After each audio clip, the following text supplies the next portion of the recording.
Ah yes, the Argumentum ad Temperantiam. Now, if fallacies were assigned to individual countries, there is no doubt at all that England would get the Argumentum ad Temperantiam. And the reason is that it's the fallacy of supposing that the moderate middle way must somehow be the correct one. Wrong. There is nothing about moderation or the middle way that implies that it's correct. The Argumentum ad Temperantiam makes the mistake of supposing that it is. Now, this is obviously used in things like wage bargaining. The management offers 2%, the unions demand 10%, and then everybody supposes that they ought to settle maybe on about 6%, the moderate middle course. People have long supposed that moderation in all things is somehow virtuous. The ancient Greeks had the oracle at Delphi said nothing to excess.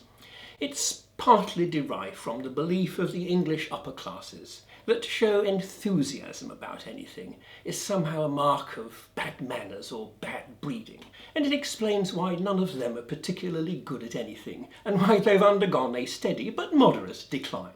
Now, if an Englishman walks into a pub and he hears two groups of people arguing, one maintaining vociferously that 2 + 2 = 4, and another group maintaining with equal fervour that in fact 2 + 2 = 6, the Englishman will immediately calm things down by saying that 2 + 2 almost certainly equals 5. The moderate, middle, English course is bound to be the correct one. No, it isn't. One great merit of the Argumentum ad Temperantiam is that you can brand the others as extremists. They are the zealots advocating extreme positions on either side. You are the moderate, reasonable, middle course guy taking what is obviously the sensible course. And so you have American politicians using the Argumentum ad Temperantiam as if they were true-born Englishmen. I have tried to steer a middle course between partiality on the one hand and impartiality on the other, between truth and falsehood, a middle course between staying awake and falling asleep, a middle course between sense and nonsense. Now, you do see that in all of those cases, one of the extremes happens to have more going for it than the other one does, and the average takes us nowhere at all. Only in Britain do politicians write books entitled The Middle Way.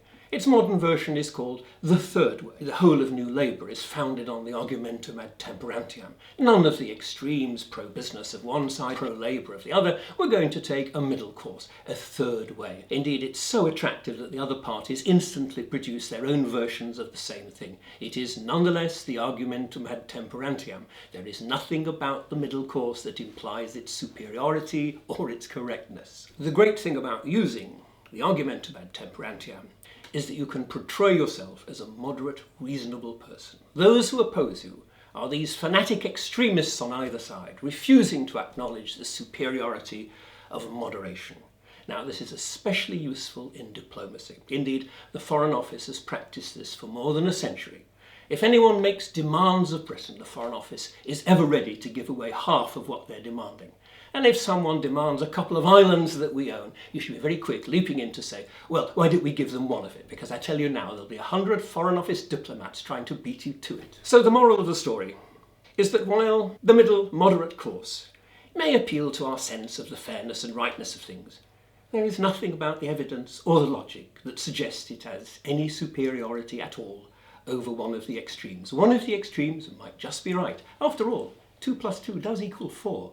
Madsen Pirie showing once more that if you know your fallacies, you can win every argument.